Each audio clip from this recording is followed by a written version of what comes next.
So it's a pleasure to have you here, Lyle. I've personally been following your work ever since I got into the industry over 10 Oh, years thank ago. you. And I've loved everything you've created. Massive fan of your books.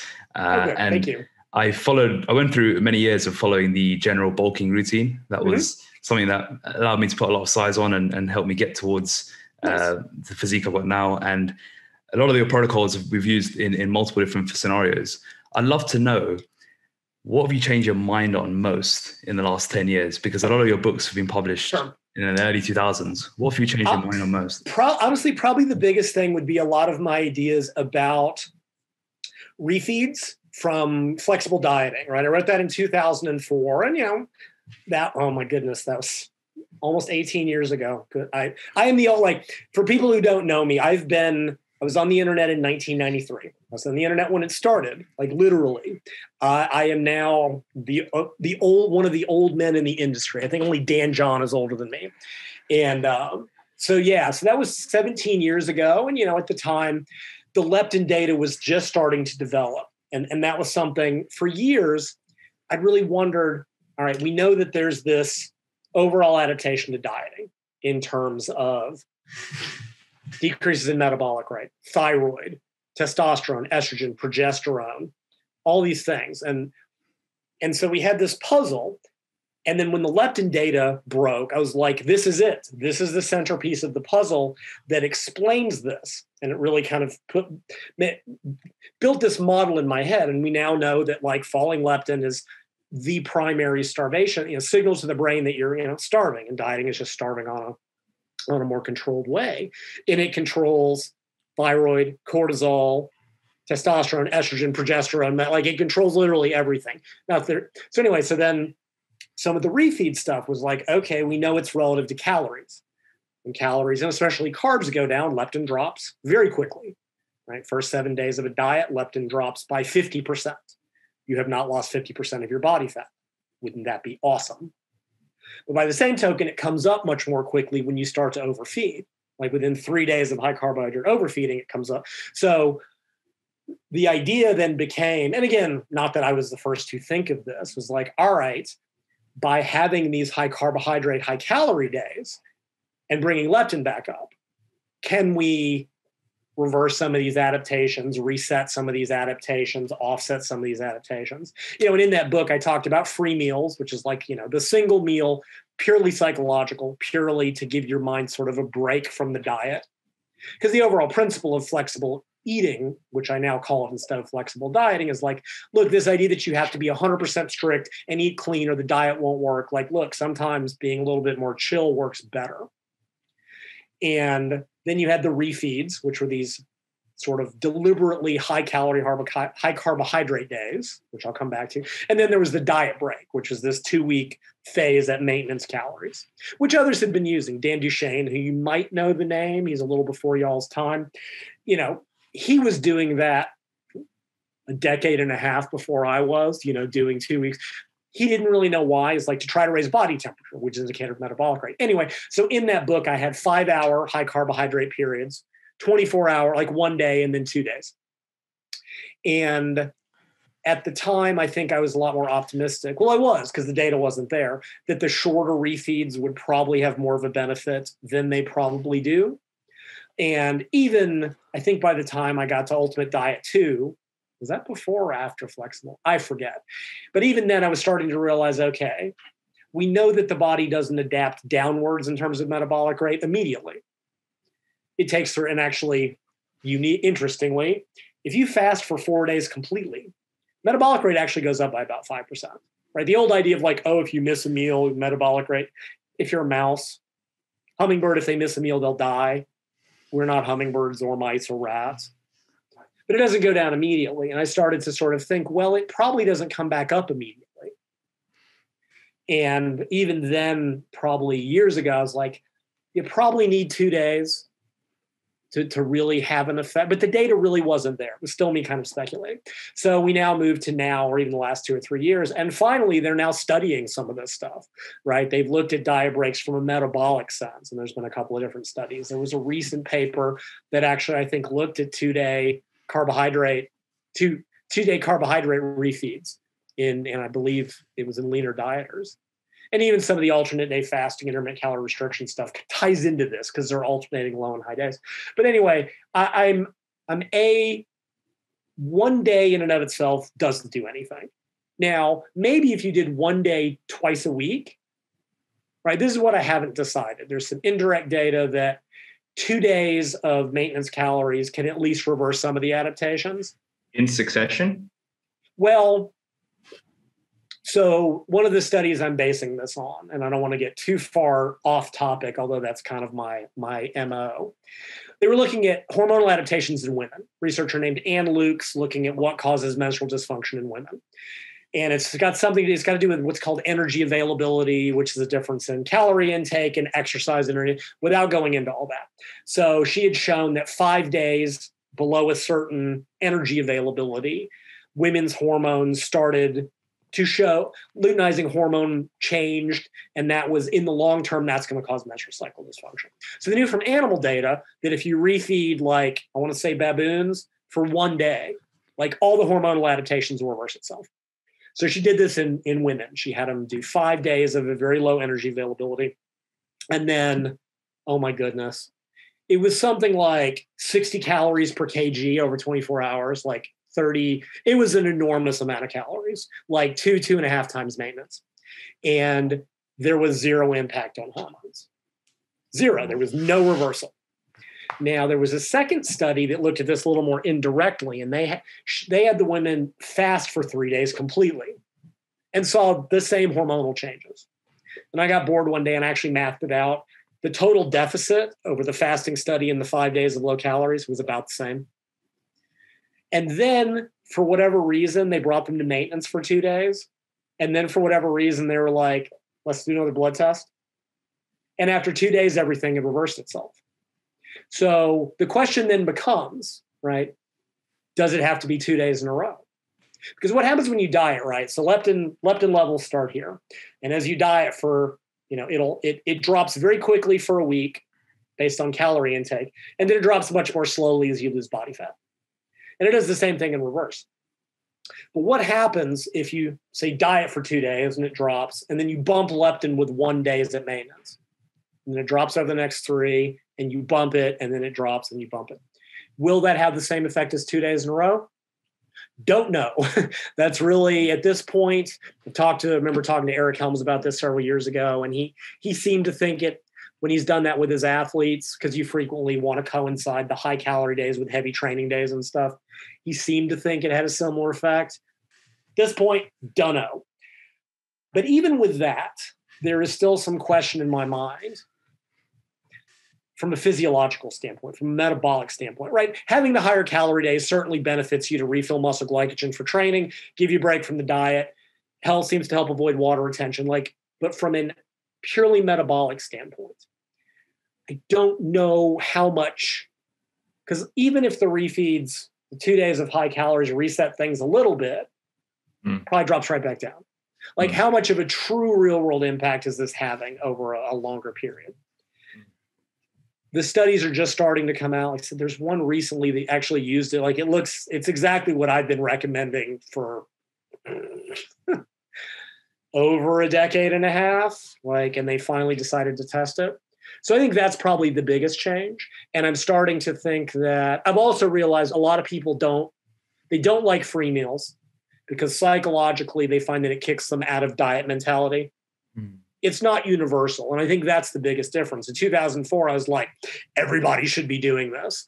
And now with another 17 years of feedback and experience, some people, even if they do everything I said and do it at night and at dinner, something about doing that free meal and just eating a normal meal, they just mentally, they can't get back to it the next day.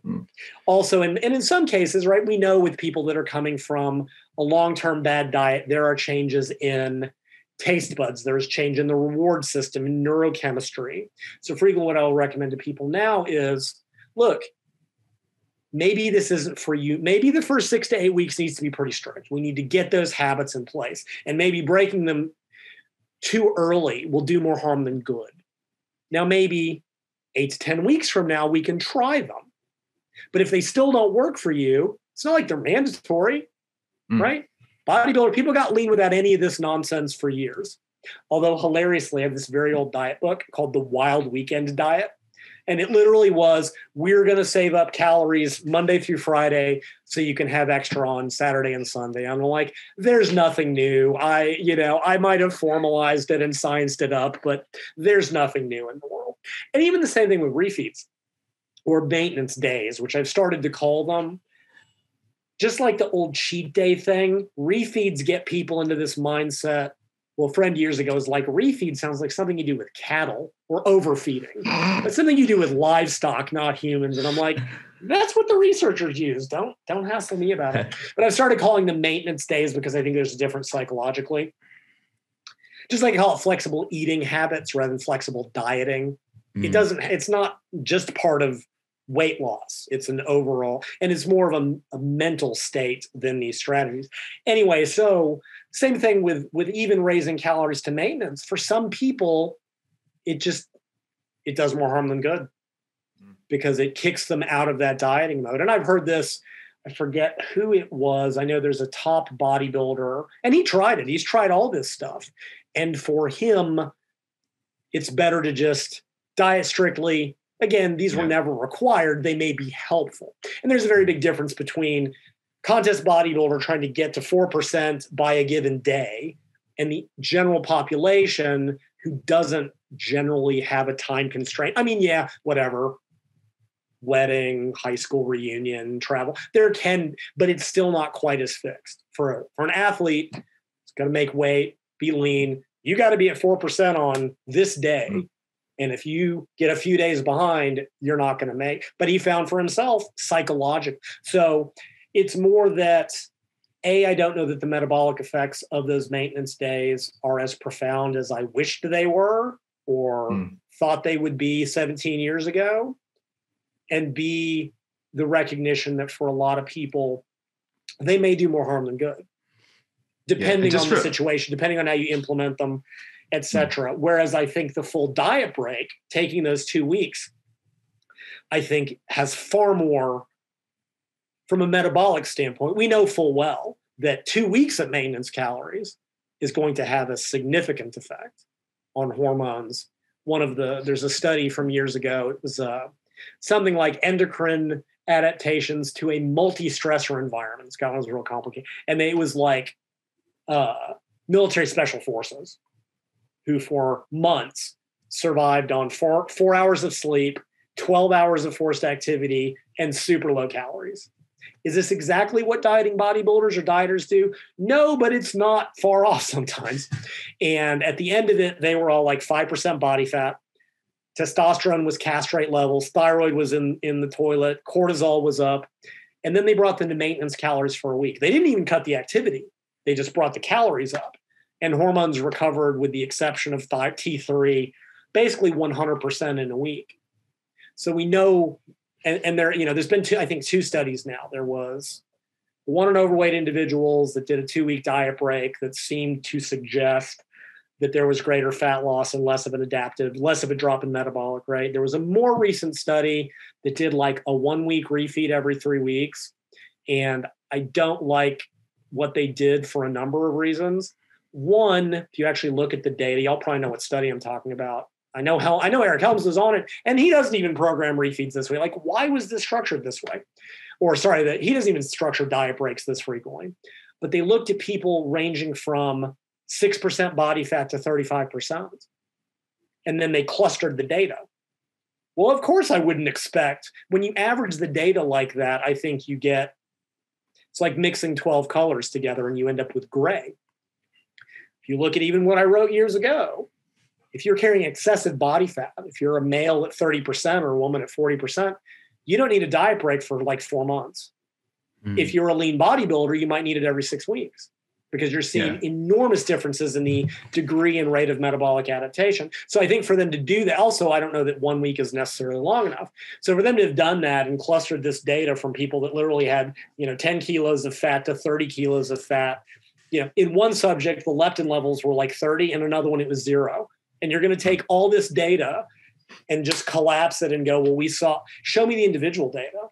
Actually set it up. But anyway, so That would be the biggest change, I think, is that free meals, take them or leave them. Maintenance days can have benefits for athletes in terms of, like I said, refilling muscle glycogen. Training intensity seem to help anecdotally with preventing some of that water retention that can cause a stall. But metabolically, maybe not.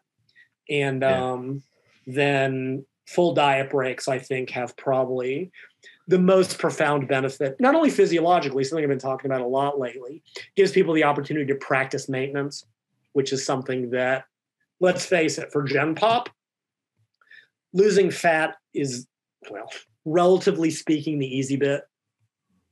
I mean, everybody has lost weight. Everyone has lost fat. Long-term maintenance is the hard part. And even if there were no physiological benefits metabolically, I think a diet break breaks the dieting into more realistic chunks. Because to tell someone you're going to diet for a year straight, it's impossible. An example I used years ago, elite athletes take 2 weeks off every year. They have an easy week every 4. They may take 4 or 5 days easy every 12 weeks or whatever, however the training is structured. And we expect dieters to diet straight for a year and a half. It makes no sense to me. Would you say in that situation, though, the goal is different, right? When people are trying to use refeeds and diet breaks for fat loss, the way I've seen it and all the research that I've seen on it, it's just you're trying to reverse something that is just part of the dieting process. When people are trying to hack hunger as they lose fat, it's just like, well, you may be able to potentially stall these feelings for a little bit, but you're not really reversing anything, because getting leaner is just part of your hormones are going to crash, right? No, or they absolutely. are going to be in a shitty place at the end of it. Correct. So I think people just delaying the inevitable. Well, but even that, why isn't that a good thing? If your body is starting to fight back harder, right? If it's down, because we even know, like, you look at some of the older data that are like, is there a metabolic adaptation long-term to dieting? And some of the data says yes, and some people are like, and the difference is even bringing calories to maintenance reduces a majority of a lot of that. So even if it's doing it so that you're now starting from a little bit higher, and that was the one study of obese individuals, it seemed to find slightly better fat loss. Now, we could also counter argue, but it makes the diet take longer, right? Yeah. You cannot prevent it. Make no mistake. You cannot prevent this from occurring other than even we're like, well, I'm lean now. How do I get my metabolic rate back up to where it was? Get fat again. That's that, or hopefully injectable leptin will become a thing, because even, and that's what those studies showed, is because early on they wanted leptin to be an anti-obesity hormone, and it's not in humans. One of the funniest things this snarky researcher said, if leptin is an anti-obesity hormone, it must go down in history as the most ineffective hormone in the history of endocrinology. And I think that's great. Leptin is an anti-starvation hormone. And what they wanted to do was inject obese people with leptin and have them lose weight, and it didn't work. What they should have been doing was injecting dieters with leptin to bring it back up. And they did a couple studies like that. They dieted them down 10%. They injected leptin to bring leptin levels to pre-diet levels. They saw more fat loss, reversal of the metabolic rate adaptations, that's how leptin should be used, but it never got out of the clinical state for dieting. Like, that's where it should be used. So, you can't prevent this from occurring at all. It's going to happen to one degree or another. However, I still, like I said, even outside of that, it gives you a mental break. And even the one study that only used the 1 week break every 3 weeks, even though there was no supposed metabolic or fat loss advantage, they did report less hunger. They reported less fatigue, because it just wears you out. Psychologically, physiologically, trying to train through that, it gives you a couple weeks of recovery. And again, for Gen Pop, learning how to eat at maintenance is much harder than the dieting. Well, like I said, a lot of people would disagree with that, but they're wrong. Every study, people lose weight, but nobody keeps it off. And that's when I've been doing consultations lately. That's part of the way I go, look, you need to find out a good a set of maintenance strategies for you, right? Because I guarantee you all three of us have them. We've been doing this long enough to figure out what does and doesn't work for us to maintain long-term. Now, I'm willing to bet that across all three of us, we all have different strategies to one degree or another that we've learned probably the hard way. because we tried something and it failed miserably. I go, okay, that's not going to. So as much as anything, I think it has benefits there so that they may get 2 or 3 chances to practice maintenance and figure out what does and doesn't work, and as some people, well, again, from my consultations, pulling out random people would be, I talk to people that are like, look, I eat like this every day. This is ingrained in me. I go, cool, that's your maintenance. We got to get you a deficit to get your goal. And you just go back to the way you're eating. For people that's not the case, one of the early consults I did, she told me flat out, she goes, I can't eat. She goes, I'm either dieting or I'm not dieting. Now, it'd be wonderful for us to tell people, don't do that. It's like telling a dog to be a cat. If that's who you are, and that is how many of us are, then that's who you are. And I can either try to fit you into an idealized theoretical pattern, or I can adjust my recommendations to what you have found does and doesn't work for you. And in her case, she goes, look, my Monday through Friday, I'm at work, get up, I do some morning cardio, I'm at work, I do my weights. This is diet structure. On the weekends, on Saturday, I want to cook with my father-in-law. I don't want to have to think about it. And on Sunday, and what she'd found over the years, that she would lose weight. And then, if she kind of went too nuts on the weekend, it would start to climb back up. And I said, all right, well, here's your diet pattern. I go, Monday through Friday is your dieting. Sunday, when you're actively losing fat, that'll be a diet day. And Saturday, don't worry about it, which just ends up being a 6-day diet and a 1-day refeed. We'll call it that. In her case, probably more of a cheat day, neither here nor there. And I said, when you hit maintenance, you go to 5 and 2.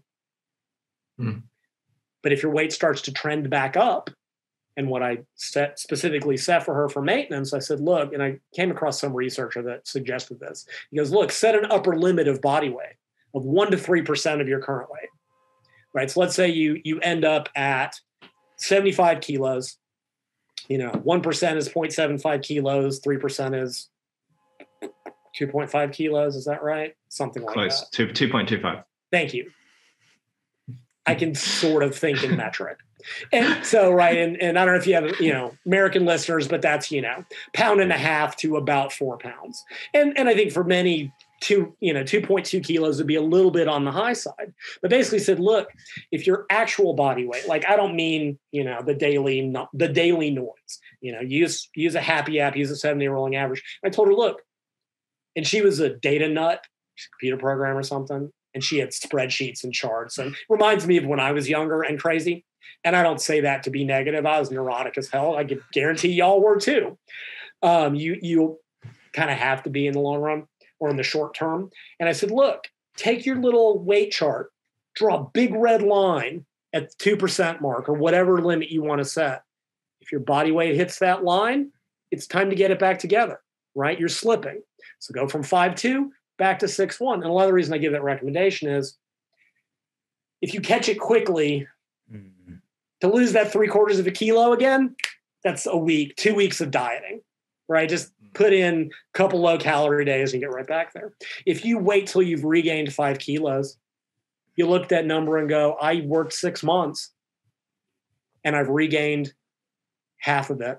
And you throw up your hands and go, I'm done. So, but I think that 2-week break is the opportunity to test some of this stuff to go, okay, if I take the diet, if I flip the diet switch to off for 2 straight weeks, I lose control. Okay, well, that's a learning. You've learned. People will parse that as being a failure. I see that as, look, you found something that doesn't work for you, and that's just as valuable. Something else I saw recommended, there's a great paper called, Is Fasting the Ultimate Diet? And the researcher, like, not eating at all. And again, this is for individuals carrying excessive fat. Y'all have read that case study of the dude they fasted for, what was it, 382 days? Something crazy. The Scottish dude. Yeah. Was that? I didn't even know. On water and minerals and vitamins. But he was starting from 200 kilos, 180 kilos, something like that. And the researcher's point was, okay, number one, if you've got a ton of body fat, you're not going to lose much muscle. Number two, there are many people that find that eating nothing is easier than eating some. There is a weird loss of appetite that often occurs with complete fasting that doesn't occur with like even 1,000 or 1,200 calories. Yeah. But he also pointed out, and this was, I think, almost the key point. He said, when you're in maintenance, and this is something that I don't know. I don't think I've ever even heard anybody talk about, but me. Who says you cannot proactively put a low calorie day in all the time?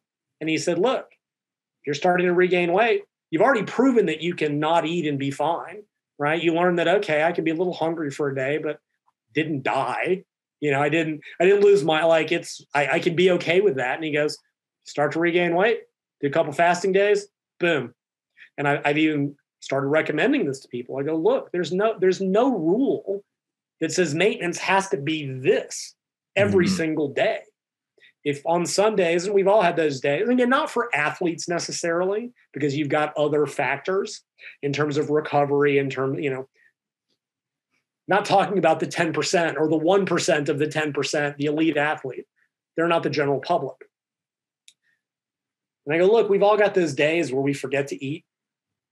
It's funny. People eat a lot of food. Like, how do you forget to eat? Like, you get busy, you're caffeinated. Suddenly it's 6:00 in the evening. You're like, oh man, I've been busy arguing with people on the internet all day. I forgot to eat. That's me. And I just tell them, look, if you've already done that, have 100 grams of protein at dinner and go the hell to bed. Boom. That will buffer those days during the week when you were a little bit over. So, but anyway, the whole point of this being that I think as much as anything, that maintenance break, like I said, I do think breaking it into more realistic chunks, because it gives you, even with refeeds or the maintenance days, and I think this is where some of the ICR, the intermittent caloric restriction and alternate day fasting comes into play, is it's one thing to go, you're going to diet for 6 months or 4 months straight with a period, versus you're going to diet for 6 days and then have a maintenance day. It's a very different psychology. Even as an athlete, I went through that. It's very different to train 6 days in a row and have Sunday off than to train every day, because 6-1 is a break. 7 days a week turns into 14, 21. It's mentally grueling. Same thing, I think, with dieting. The alternate day fasting, where you go very low calories, normal, very low normal. Everybody can diet for a day, or intermittent calorie restriction, where you do 2 or 3 days, then a maintenance day. Even if the studies don't show a benefit to fat loss, and they don't, I think for many there's an adherence benefit, because dieting moderately for 7 days a week, which we've all done, let's face it, it sucks. It just does. It sucks. Even if you're not hungry, you're hungry because you know you can't eat. And I think that's where cyclical dieting, why they work well for a lot of people. So having that break, knowing, okay, I'm going to diet for 4 months and then I get a break, mentally, I think can be beneficial. I liken it to driving long distances. Saying I'm going to drive 36 hours. Well, in the US, that's across country. Over in Europe land, that's across 6, 7, 8 different countries. Is much harder than going, I'm going to drive 3 hours till I have to go to the bathroom and stop for gas. Because now you've chunked it into 3-hour blocks. So I think it has benefits even, because you're right. You cannot completely offset the metabolic effects unless you take drugs, unless you offset that exogenously. All you can do is, hopefully, like I said, maybe slow them a little bit. And if that helps you get slightly more efficient fat loss as you go down, or for an athlete, it gives you a 2-week break to maybe rebuild any lost fitness, because dieting chronically under a deficit eventually takes its toll on your training quality. You've got a couple weeks of maintenance calories. Maybe if you lost some muscle, lost some strength, bump your volume back up a little bit during the break, bring calories back up. So I think it has other potential benefits which is a long, long way of answering your question. What have I changed my mind on the most? And it is that singular topic. Most of the other stuff, I don't think I've really changed anything significantly. Well, just on that, would you say you now approach dieting, or would you call dieting a skill? And I keep meaning to read. I know, absolutely. I keep meaning to write an article about that, but I can't manage to get started. Absolutely, I think it's a skill. I think absolutely there are learned elements to it. And this has always been the issue with the diet wars, and I'm sure y'all have the same feeling about this. Every diet says it's the best, and every diet, no matter what it is, keto, paleo, high carb, low fat, calorie cycling, carbohydrate cycling, I don't care what it is. Someone has been successful, someone has been unsuccessful, and a group in the middle is kind of meh. Well, if there were a best diet out of some general principles, which to me are two, you got to have a calorie deficit, you got to have sufficient protein, everything else is negotiable. Genuinely, if you get those first two right, you're 90% of the way there. Everything else depends on the person, their training, their life, their psychology, everything else. But what happens is people are told, keto is the best diet. And what that means is someone found it and it fit them, and ergo they proselytize about it. And they try it and they fail. Now, one way to look at it is, you failed the diet. And make no mistake, many dieters do fail the diet. But I think it's a cop-out to say that that's always the problem. The diet can fail the dieter just as easily. And the way to look at that is like, okay, frequently finding out what doesn't work is just as important. So maybe you do try carb cycling, or you try maintenance days and you find, okay, when I go off my diet mentally, I can't get back on. All right, well, you've just learned something, right? You've learned a valuable lesson about what not to do. And when I do my consults, I always want to know their dieting history, because as often as not, they have tried everything. And I go, another one I did, and he was like, look, I love extreme diets, but I always rebound off of them. And I go, well, don't do that. Does my RFL work fantastically for a lot of people? Yeah. Does it fail miserably for others? Absolutely. In which case, don't do it. There are other ways to get lean. And yes, I think absolutely learning those habits, learning what structures work for you. And I think if you look at successful dieters, we've all gone through the trial and error to figure out what is effective for us. Real quick. Do you think that all or nothing mentality can be changed through individuals? Have you seen someone go from all or nothing to be like, you know what, I'm actually a lot more moderate now? Yeah, that's a good question. That's like, do you work with any like competitive athletes? No, our focus is more. Well, no, I just mean you guys individually. I just want to ask y'all, if you have, I want to ask y'all a question. Do you think you can take an athlete and make them tough if they're not? No. Yeah, I think you can to a degree. So. I think you can to a degree. I think good coaches learn how to make athletes tougher. But I think, telling someone, and this is a problem, right? Because I see a lot of people, especially in If It Fits Your Macros community, and realize I didn't have anything to do with that. I think I laid the groundwork with the flexible dieting ideas, and they kind of took it a step further. They have become just as myopic and just as bad as the clean eaters. Because to them, if you're not doing If It Fits Your macros, you must be orthorexic. I'm like, you guys are you're just as much as zealots as the others. Because invariably what you see in that group, and I will actually come back to the question eventually, is they spent 10 years being insane. And again, I was insane. Y'all probably were. I was neurotic. I weighed all my food. I measured it all. I did all that stuff. They have a level of food control because of that 5 or 10 years that you cannot presume Gen Pop has. They are not, same thing. We are not our clients frequently, right? We are not this has always been a problem in this industry. The people who become trainers and coaches, we at 15 were like, oh yeah, I love exercise. This is what I want to do. Like I said this before we started recording. I have a little bit of that still. As me as an athlete, if you want to do it, just go do it. And I don't handle the psychology of not wanting, just do it. That's not really healthy for the general population. They're coming from whatever background. If they were hardheads like us, they generally wouldn't need us, right? And frequently as coaches, as personal trainers, more so than coaches, you are getting a group of people that this doesn't come easy for. The motivation is maybe not there. The drive is maybe not there. And part of being a skilled personal trainer is bringing that out and teaching those habits. I mean, I've known trainers that were bodybuilders, and their general pop client comes in and the first thing they tell them is, all right, I need you to eat 6 mini meals of protein, carbs, and vegetables every 3 hours. And you can see it in the client's face going, I can't do that. Because that bodybuilder doesn't realize that they are not the general. General population is not like them. But anyway, the people who can do if it fits your macros have already spent 10 years programming their brains.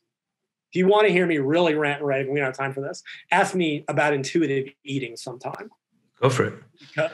Oh my God. You want to both the clinical version, which is 30 years out of date, and the general, the physique version. You've got these people who are like, oh, I just eat intuitively, and you look and they have half a cup of cereal. And I'm like, no, you are not eating intuitively. You spent 10 years as a strict clean eater. You have programmed your brain to know exactly what every piece of food entering, you're not doing it consciously anymore, right? When I go to the buffet, I know exactly how much I'm eating. Now, I don't care, but I know because I spent 10 years measuring every morsel of food and it's not intuitive, it's habit. And they call it intuitive.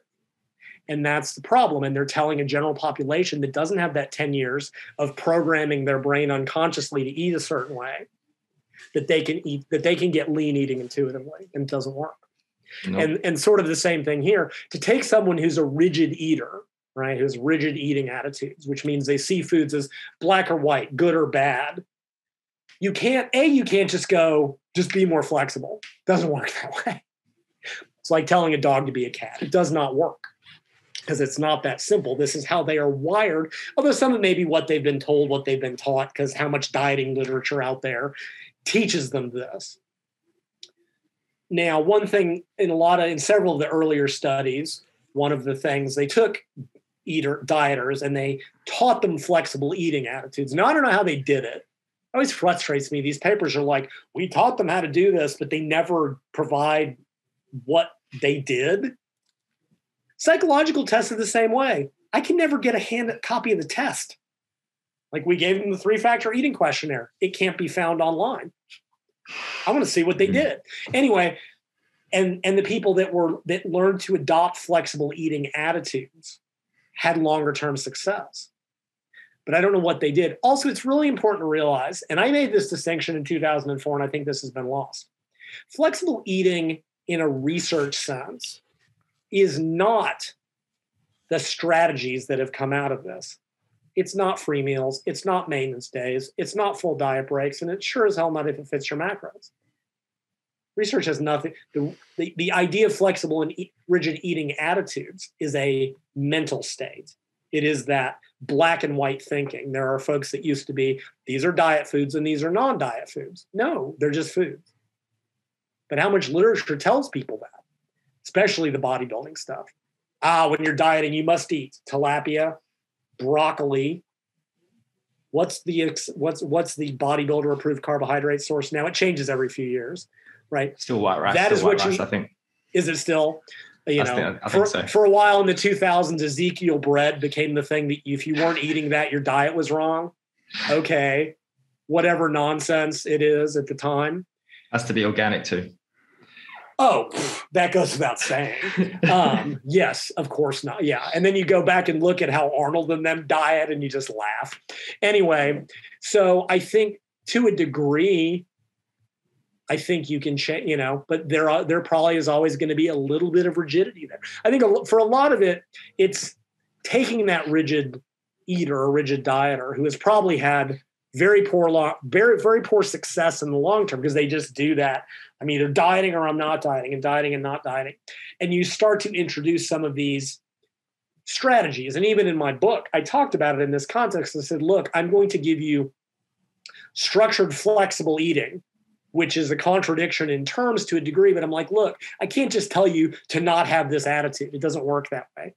I'm going to introduce you to some concepts that if you start to implement them and see that you're getting better results, will hopefully get you to start internalizing this idea over time. And maybe that was optimistic.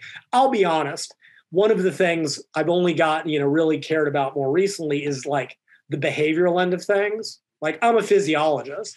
To me, well, I care more, but let's face it, for general population, the behavioral stuff is way more important.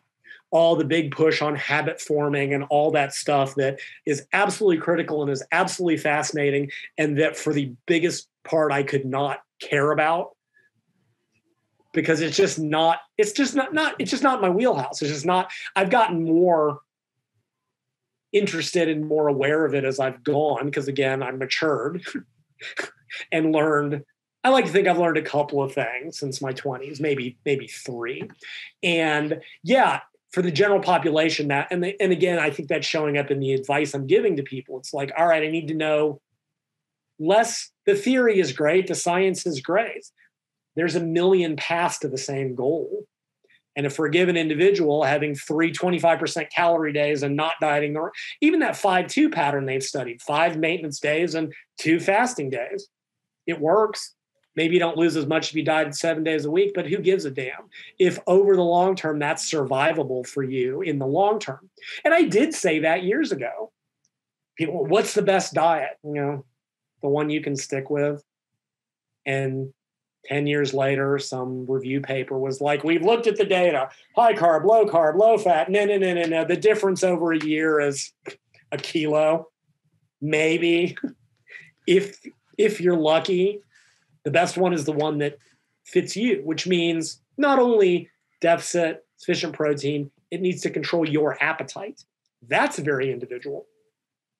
There is research that people with obesity, I live in America, I gotta be real attentive to this stuff so people don't get mad at me, seem to respond differently to gut hormones, stuff like ghrelin and PYY and all that other stuff, than lean individuals. And protein and fat, you've also got the insulin resistance issue where they get rebound hyperinsulinemia. They may have an early insulin response, which seems to be more important. That I think there's a reason, generally speaking, low carbohydrate diets tends to work better. Now, some of it may just be tricking them into eating enough protein. A lot of the free living studies, protein intake went up 40 grams. That's why it worked. But you're also taking out the diet breaker foods. Carbs taste good. Carbs and fats are where a lot of calories come from. You set a bright line boundary of no carbs, well, that gets people eating less automatically. But for people with good insulin sensitivity who train a lot, low carb diets are the worst. Now, if I had to pick a single best diet, it would be sufficient protein, which I think is where most people go wrong. Moderate fat, meaning somewhere between 20 to 30%, and the rest carbs. And when you math all that out, you end up at about 30% protein, 35 to 40% carbs. Like with the average person who's not training 2 hours a day, how many carbs do they need? Not much at all. Like genuinely, how many carbs do they need? And we know factually with the protein leverage hypothesis and all this other stuff that raising protein tends to automatically, to a point, more doesn't do it more, but take the modern diet happens to be in exactly the worst spot in terms of protein, because it's about 15%, and that is literally the worst place for it to be. Take it to 25%, take it to, 1.5 grams per kilo for general population, take it to, 2 to 2.5 for athletes or possibly depending, and magic happens. And sort of going back to the question, like often you are fighting with people, generally more women than men, to eat enough protein. I know you fought with your female clients. Oh, I can't possibly eat 100 grams of protein. Oh, what's breakfast is a bagel and a glass of orange juice, and then they're hungry 2 hours later, and lunch is a salad, and then dinner is maybe some chicken, and they feel terrible and nothing's happening. And you go, look, I need you to eat 25 to 30 grams 3 to 4 times. Oh, that's way too much. And you finally get them to do it for 2 weeks, and they're like, you're a magician. Like, yes, I am. What's your? No, I took credit for it. Go ahead. No, I was gonna ask you. You made a comment. Say that the sooner I got my clients to think that I was omniscient, the less arguments that I had. That was the key. Once they thought that I was just all knowing and all seeing, they would stop fighting with me so much. That's the way. I remember you mentioned something about obesity, and you said you live in America, so you got to be careful what you say. What's your thoughts on the movement of health at every size? And if you come across... Oh, man, I don't even want to touch this one, to be quite honest with you. But I'm going to give a very guarded question.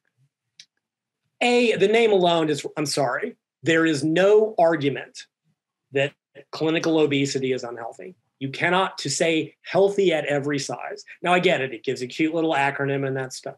No. And this is okay. So let me go back to the intuitive eating thing, because there's some overlap there.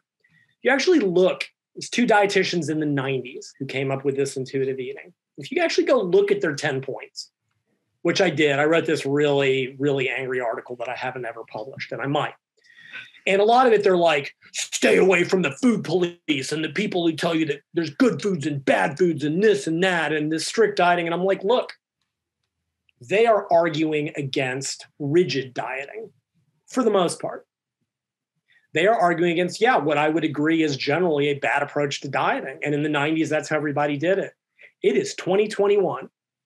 We've learned a couple more things, but they have not updated their attitude. They also go way off the rails, expecting someone to be able to lose weight. It's like, once your foot has grown to a certain size, it can't change size. Like, man, you guys shouldn't have gone down this road, because height is immutable, foot size is immutable, body weight is not. And this is the kind of dumb comparison you see among people who don't know what they're talking about.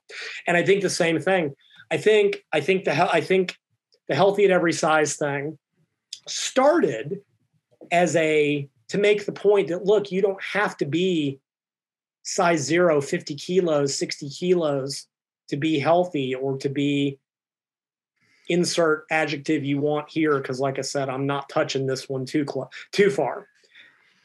I think it started as something that was very reasonable, and it became, like all movements, the fringe started getting pushed further and further and further. And it's now become a thing that to make the scientifically approved statement, and this is not debatable, that clinical obesity is unhealthy, is now defined as fat shaming. Now, I have a real problem with that term in a lot of contexts, because that's not what the word shaming means. If I walked up to someone and said, because you are blank, I'm not going to use any term in that, you are lesser of a human being, you are lazy, you are gluttonous, you are slothful, you don't deserve to be happy, that's shaming. To say clinical obesity is unhealthy is not, to me. But they've basically defined it as, you agree with us or you're fat shaming. There is no place for discourse. There's no place for conversation. I had someone in a thread once, somebody posted something, or they took a quote of mine that had to do, and I mentioned the word obesity. I probably, stop. And I'm sure I had the F word in there too. And she said, you should be really careful about using, ugly language like obesity. And I said, you can take your word policing to Tumblr where it belongs. She was, what do you mean? I go, I'm using the term obesity in an absolutely clinical scientific sense. It's the only way I would use it.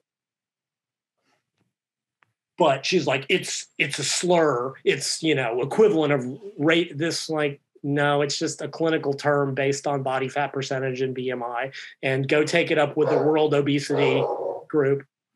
Mm. Can you stop? Wow, real quick. So anyway, but yes, so that's my very... No, does everyone need to have a six-pack? Does everyone need to be 15% body fat?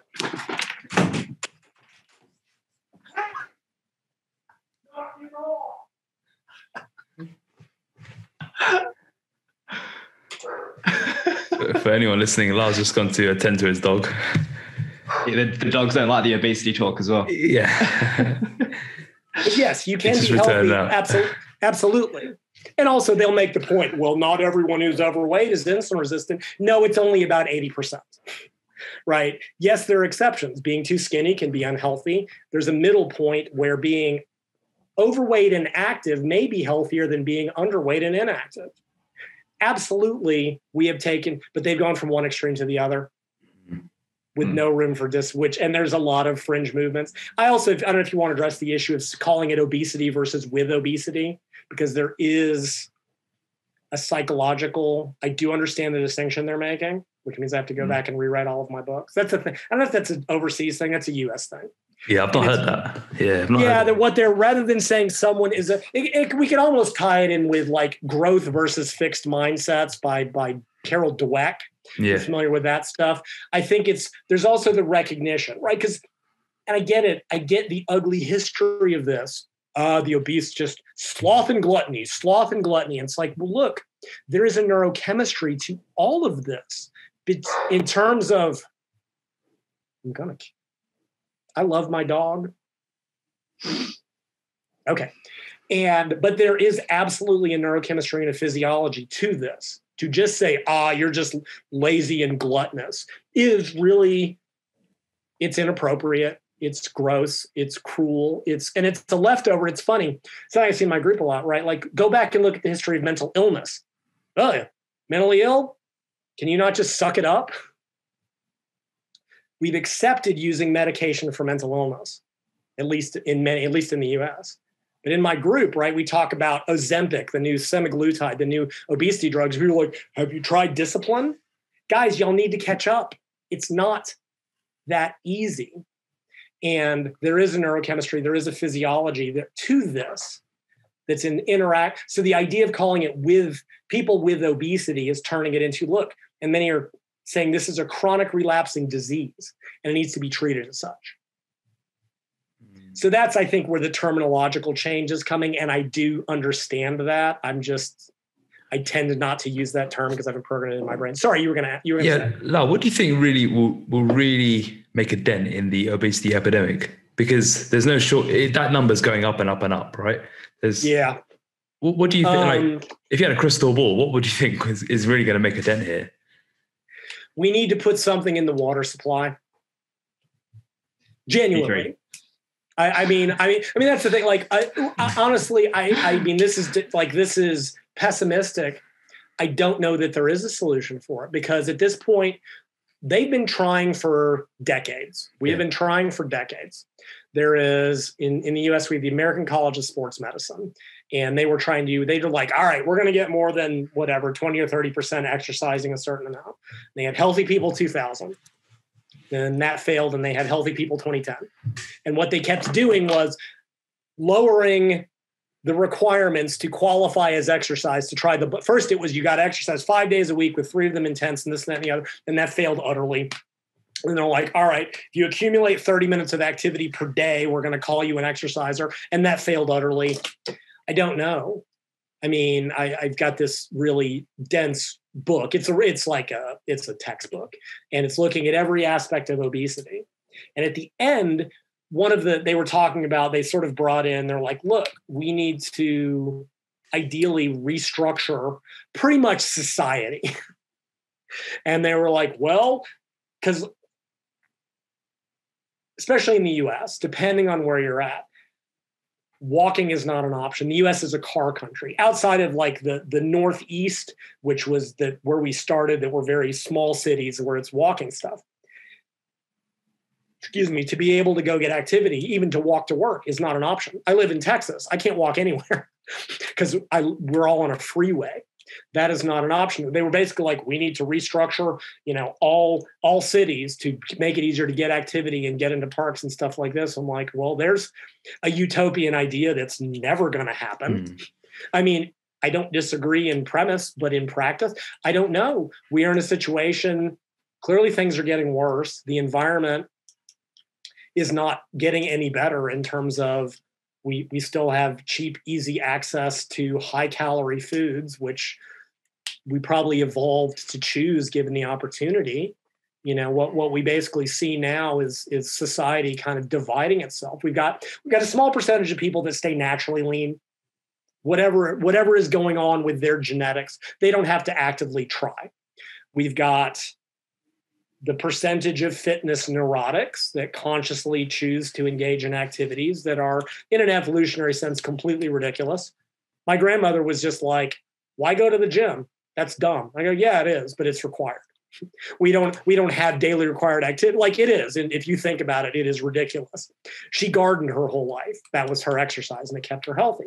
But we don't have any other options for the most part, especially in Western and, first world modernized Western. I'm sure in other countries, you walk everywhere because that's what it's walk or don't go anywhere. But in this, and generally less food availability. And then you've got everybody else that is not wired for regular activity. And there's neurochemistry to that too. It resides in the dopamine system. People who enjoy activity, who have higher need, who are predisposed to naturally perform more activity. Sumi is a good example. She gets like 20,000 steps. She cannot settle. I'm lazy. I can nap like nobody's business. I can sit, but she can't. She gets 20,000 steps a day because that's the way her brain is wired. There is neurochemistry to it. To that, you add, so we've got the environmental factors. There's something called assortative mating or sortive mating. Are you familiar with that? And the idea is that people of like socioeconomic status, educational status, but also to a degree body weight, tends to mate. So what we're seeing is that the genetic components that are promoting leanness and activity are tending to cluster. And by the same token, individual and who had certain eating habits, who have certain activity patterns, who have certain you can see I've trained myself to be real careful with my language. The US is nuts. And we know that there are genetic factors, there are epigenetic factors, there are going to be environmental factors, sociocultural factors. Let's not overlook that frequently obesity is seen. Obesity used to be a disease of the rich, and now that's reversed itself. If you're in a low socioeconomic condition, having to work 2 jobs, don't have a lot of money, you have to buy foods that are calorie dense, which generally means certain types of foods. You don't have access to activity patterns. You don't have parks. You don't have exercise equipment. You can't afford a gym. You've got all these factors that I think we're going to end up almost with like, it's a fantasy book I read years ago. It's about multi-dimension, is jumping through these different dimensions. And there's a dimension called jock, JHK, jock sports. And there's almost two species. You've got the jocks, the athletes, and then you've got the fans. And the fans are either skinny fat or overweight. And that's almost where society is going. Because let's face it, folks like us who are athletic, who eat a certain diet, we tend to choose mates that are like that and teach our kids to be like that. And people that are not like that don't. So I don't know. I mean, I don't know if there is a solution. Maybe figure out an oral liraglutide, semaglutide, the new obesity drug that's working so well, put it in the water supply, or Adderall. I don't know that there is one truly. They fortify foods with minerals. May as well fortify foods with drugs. So well, so actually here's a really. I read this article years ago and I couldn't find it if I tried. But what it made the point. One of the mistakes that we've made over the years is trying to take people that have a certain eating habit, that have a certain eating pattern, and tell them, you need to eat healthy. Well, that doesn't work. It's easier now because y'all are relatively young. Back in the day, diet foods were terrible, right? Low calorie meal, all that stuff was awful. It's way better now, right? You can go get low calorie meals, at the like microwavable meals or whatever that are actually real. Food technology has really improved. So I think that's been a big help. But their point was, look, you're not going to get people to switch from fast food to health foods overnight. And as Duchesne, who was one of my early mentors, said, good advice not taken is bad advice. You can give everybody the best advice in the world. And if they can't or won't follow it, it wasn't good advice for them. And what the article said is, look, if we were to take the average fast food meal and so let me back up. McDonald's back in the day tried to do a McLean hamburger. It's a healthy option at McDonald's. Just take a guess how well that worked. Terrible. Because the people who eat healthily tend to not eat fast food. Yeah. And the people who go to eat fast food, that's not what they're interested in. And by that, when you call it the McLean, studies have shown if you tell people this is a diet food, they will report it as tasting worse. Because mentally, it's a diet food to them. Mm-hmm. Yeah.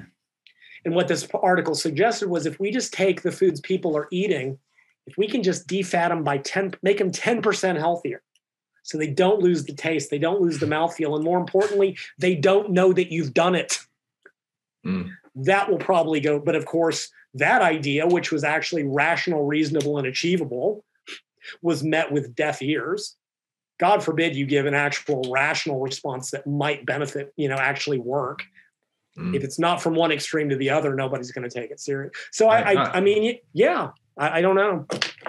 And I guess with that approach too, Lyle, would be you reduce it by 10% and then you reduce it by another 10%, say 2 years later, once the taste has been adapted. Exactly. And you keep making those reductions. Yeah. Yes, till you get to a point that it's healthy enough.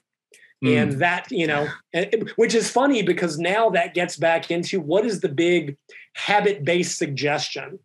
Rather than trying to jump full force into 100%, if you make 1% a week or 1% every few days, over a year, you've made it 100% change. Now, we have to balance that. This gets into hard dieting versus moderate dieting. It's great to go, just use a 20% deficit, nice moderate diet. If you've got 25 to 50 kilos to lose half a kilo a week, forget it. Nobody, no. Yeah. Whereas extreme dieting, done properly, and actually the research supports this, that actually faster initial fat losses are better, but only if you do it a certain way, i.e. my rapid fat, whole foods, exercise. Well, I set it up that way for a reason. And faster fat loss can be more psychological. That's why people love low carb diets. They lose 3 kilos of water in the first 3 days, boom, on track till everything goes wrong. And faster can give faster psychological, but may fail worse in the long term. And there's also, you can strike a compromise. Frequently, I'll tell people with a lot of those, look, just do 4 weeks of straight, just put your head down and go. And this is going to take me to another diet distraction. Something that I think is also worth considering that people don't is just to get you started, get your eating habits just flip-flopped, get a good base of a diet of lean proteins, healthy fats, vegetables. Then you can start adding back to moderate. One of my, I think, the most interesting studies, because that's another thing something else I read years ago said, look, the diet you lose weight on is not the diet you have to maintain it on, which doesn't mean you flip-flop from this is my diet. The diet needs to contain elements of what your long-term eating is. The habits need to be maintainable. Correct. Yes, to some degree. And what it did is it took 2 people and they put them on keto diets. And they told one group, bring carbohydrates back up after some time period. I don't remember what it was, 8 or 12 weeks or something, until you feel like you've reached your personal upper limit, which is funny because that's what Atkins said in the 70s. Find your critical carbohydrate level. And they found that the people that did that after being on keto for some period of time, full-blown keto, ended up eating about 150 grams of carbs, and they were fine with that. And I'm like, yeah, I'd be perfectly okay with that for most people long term. That's probably all they need, unless their activity is very high. So maybe you do that. Maybe you do 4 weeks of hard dieting to get them moving, sort of really kind of force those. But to your point, bring it down 10%. Once people have gotten used to that, because taste buds take 6 to 8 weeks to adapt. This is what happens when people try to go from high to low sodium. Their food has no taste because they've gradually increased their sodium over time. Well, rather than going from here to here, go from here to here. So you don't really notice it, and here to here and here to here. So but here's another thing that I think may be worth talking about. I read this very silly article years ago called, there's 2 things. Dieting is easiest when you start and gets harder as you go. Years ago, I looked at the drug addiction literature because I think there's much to be learned from it, both in terms of the similar neurochemistry, but a lot of things they figured out the hard way. With drug addiction, the starting is the hardest. You're going through withdrawal, you're suffering, but over time, to some degree, it gets easier. So actually, the pattern of weight loss in terms of ease to difficulty is reversed of what it should be. Whereas with drug, again, don't mishear me. I'm not saying curing drug addiction or stopping drugs is easy by any stretch. I'm talking about in a relative sense. So dieting has an inherent problem. Actually, there's another paper that's research called the false hope syndrome. What do people do when they start diets? Ah, man, they remember their last diet the first few weeks when it's easy. What do diet books tell people? Ah, quick, easy weight loss. Yeah, the first month. And then it starts to get harder. But another thing that I think is worth considering has to do with reward and how we, or not, I hate to use the word punishment. Y'all ever train dogs? Or children for that matter? It doesn't matter what you're talking about. But we know that to shape behavior, you want to reward a good behavior. Again, punishment, don't want to get to it, but maybe remove a reward, right? When kids do something good, you give them a reward. Do something bad, you send them to their room or whatever it is. And you do the same thing with dogs, but the reward has to come immediately. And that's how you shape behavior. Athlete did something good, you give them an attaboy. You do whatever they need, depending on the athlete, to feed their ego. You click them and give them an M&M, whatever you want to do. Give them an athlete treat. I've used click training occasionally with athletes because I think it's funny. Well, there's actually a group that uses it with gymnastics. You know what click training is? You click and then give a treat. And you click. It's a way to mark. You did something good. Click. Dogs love it, and you can use it with children and athletes too. But anyway, if you look at the nature of dieting or exercise, it's exactly the opposite. You start a diet. Eating tasty food is an instant reward. Not eating it is an instant punishment. Exercise for most people is an instant punishment because they hate it. And not exercising is an instant reward. And it's exactly the opposite of what it should be. Now, what athletes have been shown to do psychologically, all the miserable stuff they do for 10 years, they have reframed it.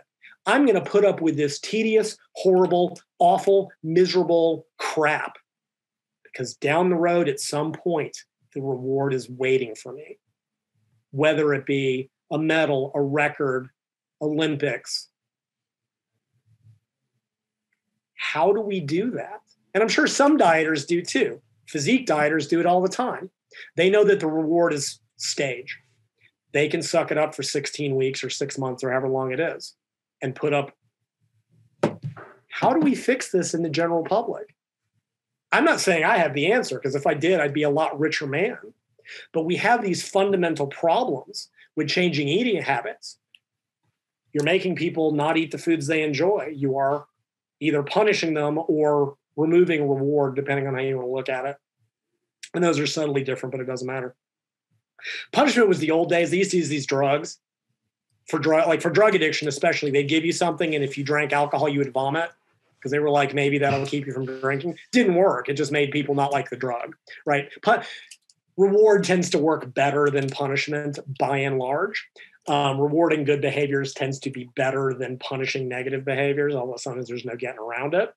But dieting is inherently, or even starting an exercise program is inherently reversed from what it should be. This is even, do y'all have Planet Fitness over there? I don't think so. Planet Fitness is a big chain gym in the US that hard heads just absolutely hate. It's can't drop weights. What's that? Can't drop weights, right? Can't do deadlifts. The lunk alarm. If you drop weights, the lunk alarm. And everyone's like, you can't even squat or deadlift. Okay, look, for the general population, I've been in gyms for 25 years. You want to know how many good squats I've seen? At this point, it's better because CrossFit helped, but 95% of people shouldn't squat. Even more than that, should not be deadlifting by themselves, period. They don't need it. It's not a useful movement. People can say I'm dumb. There was a strong man just recently who said the average person does not need to deadlift. The risk to reward is far too low. And I could not agree more. If you're being coached, fantastic. You know what? And I get it. For the hard heads, they're like, I can't even get a good workout at Planet Fitness. It's not for you. It's not. Your arguments, you can go with all the other hard heads. And look, I love hardcore gyms. I've always preferred them to health clubs. I like to train hard, but that's fine. I'll go train there. There's plenty of those gyms where you can go. And even then, I don't like the obnoxious jerks. throw weights around and grunt for 2 hours. Like, just shut up. You're not impressing. I don't like those guys either. Planet Fitness doesn't want them. And that's fine. It's not for them. They've got plenty of places to go be annoying. But one of the things people, Friday's Planet Fitness has pizza day. They have Tootsie Rolls. And of course, all the orthorexic maniacs. How can you? Well, A, what's wrong with pizza? Pizza is the perfect food. Complex carbohydrates. Tomato sauce has lycopene. Cheese is an excellent dairy source of protein. Vegetables, calcium, olive oil, lean chicken. You could live on pizza for the rest of your life. And I'm actually only being partially facetious about that. What's the problem? If going to the gym and having a Tootsie Roll afterwards gives you enough of a dopamine burst to want to go back, what's the problem? Right? And that's the problem with and again, this is all different with dieting and drugs. You don't need drugs to survive. Okay, drug addicts would disagree with me on that one, but I mean in the physiological sense. You have to eat food. Mm-hmm. So when you're trying to change your eating habits, you can't just not eat forever. You can not eat for a while if you want to. And what's the solution? We are bombarded with food cues, smells, sights, tastes.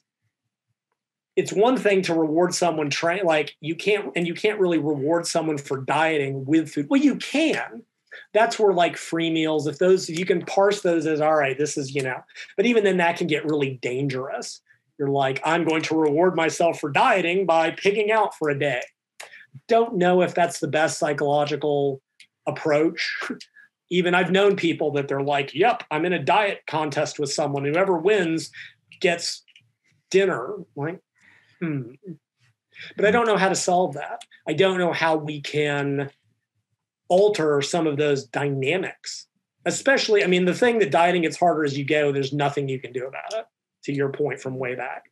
At best, you can ameliorate it. You can make the diet as optimal as possible to control appetite and keep the person satisfied. And, hopefully, and that's where flexible eating comes in. You can include foods that you enjoy. Just because you're dieting doesn't mean you have to be miserable. I mean, I've known bodybuilders that if they weren't miserable, they weren't dieting. They went out of their way. Like, that is the bodybuilder mentality. If I'm not suffering, it's not a good contest prep. Okay. That seems self-defeating. But for the average person, that's just something you have to accept. But figuring out a way to make the process, like, how do we reverse that? How do we make it so that staying on your diet is rewarding? Well, actually, I know exactly how to do it. Go ahead.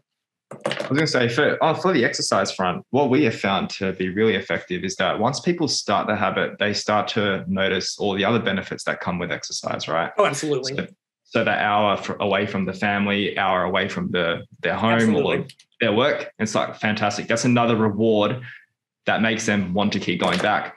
They get that endorphin hit, their joints feel better. They actually start to notice all the other benefits from exercise. So I think exercise can instill itself a lot more without but I agree with the dieting side of things. That can be very hard to find other avenues to relate to. But even some of that with the exercise, it takes 3 or 4 weeks in my experience. I did have plenty of clients, and they came in, women usually are like, weight loss. And, it takes a little while.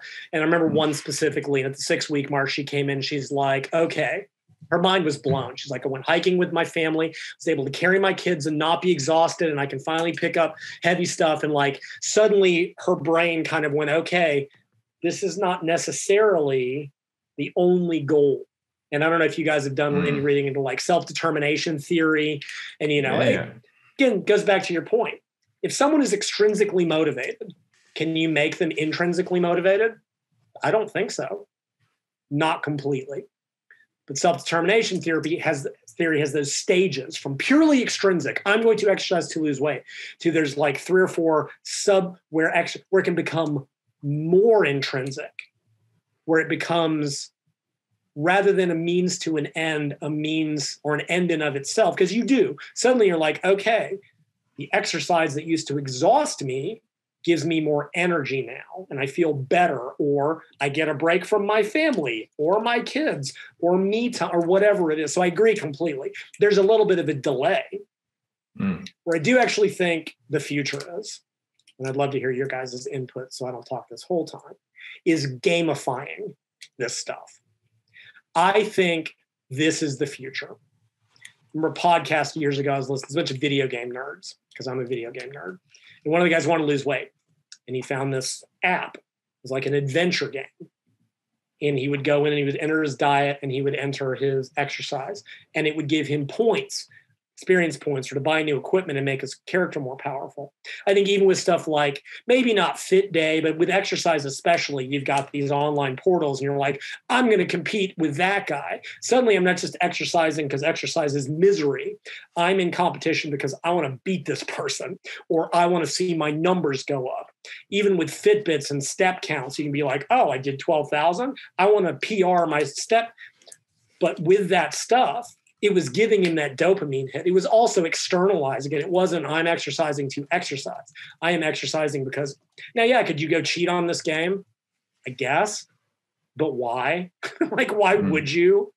And that for him was able to make it, rather than just this miserable experiences of, oh, I'm getting something out of this that does give me a dopamine hit.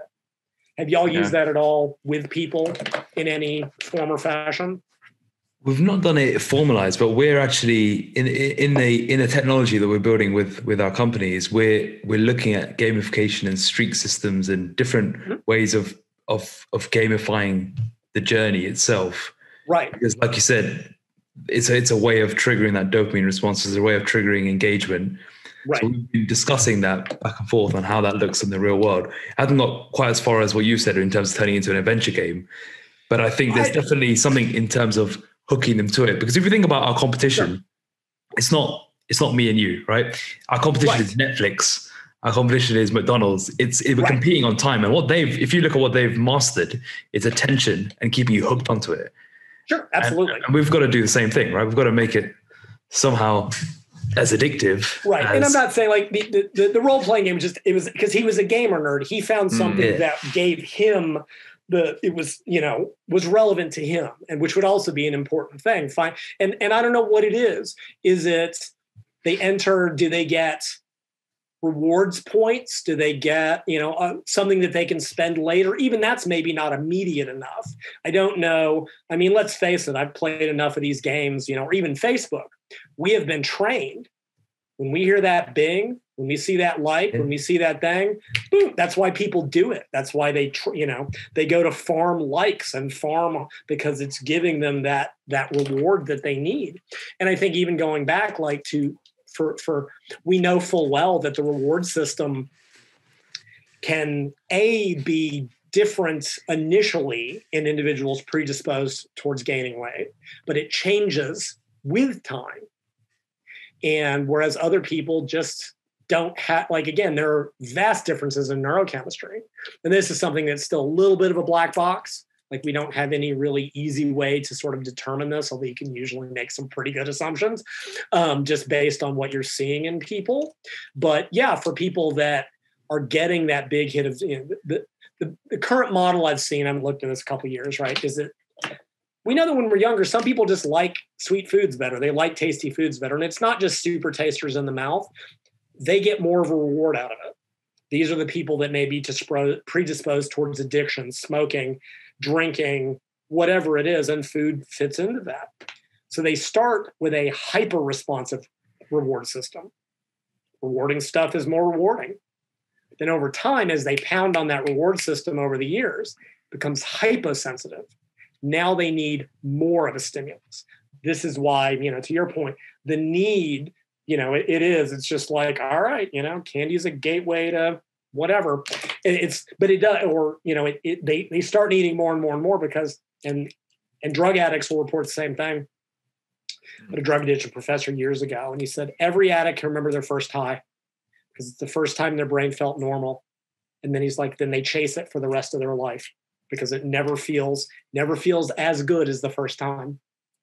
And food hits a similar neurochemical pathway. But if you can sort of replace that, right, if rather than the reward signaling they're getting from going to McDonald's or whatever, or binging Netflix can be replaced with another hit. I mean, I think Scott spoke about that a couple of weeks ago, right, AV? Trying to get your dopamine hit from other avenues when you're dieting. So like, fixing something or going for a walk with the dogs, sure. He was trying to, that's going to impact the reward system. That's not food related, Correct. And that's something that I think needs to be individually. It has to be something, and this is where I think the gamifying stuff, it needs to be a relevant reward for that person, because not everyone is going to have the same reward. Something I did. So when I was working on the women's book several years ago, the new Batman game had just come out on PlayStation 4, Arkham Knight, and I'd been waiting for it for months. It's the first new video game I've bought in over a decade. I don't buy new video games. I wait a year till they're cheaper because they're the same game and I don't have to pay $60 for it. But I bought the same. I played the first two. I couldn't wait for this to come out. And I had to make myself a deal with, I'm like, okay, you have to go work on the woman's book for an hour. You have to go do some actual writing before you go play your game. That was the deal I made with myself. Even when have been dealt with depression years ago, and I would, fall off the gym, and I'm like, look, the only way I'm going back to the gym is if I give myself a reward afterwards. And at the time, I was already eating, a bunch of donuts every day. I'm like, okay, here's the deal. Maybe this wasn't the best approach.